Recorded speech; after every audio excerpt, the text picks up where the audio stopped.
In this video, I am going to show you how to add a lightbox in Wix. So let's see how we can do it. So to add a lightbox to your Wix website, open your Wix website editor.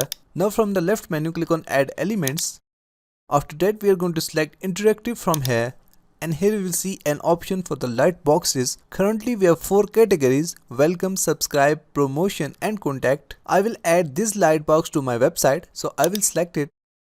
And as you can see that lightbox is now added to our website. We can customize each and every part of this lightbox very easily. Let's say you want to change this background overlay. Just click anywhere and then click on change overlay background. Now I want to add a color, so I will select color and then I will select this color and then go to settings and then I will change the opacity to 50%. You can also add an image or video as a background. After that, if you want to change this vector, text or this text, just select it and then click on change vector art.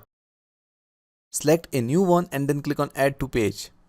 After that, if you want to change this text, just select it, click on edit text and now you can change its design or you can make it bigger or shorter. After that, if you want to do further settings for your lightbox, just select the lightbox and then click on settings. And here we have further settings for our lightbox, and if you want to change the layout, click layout and from here we can set the position of our lightbox. After that, we have a design. Now if you want to do the settings like where you want to show this lightbox, just click on set triggers from here. If you want to show on pages, then select yes, and then which pages, then select your pages from here. So that's it for today. Thanks for watching. Please like and subscribe.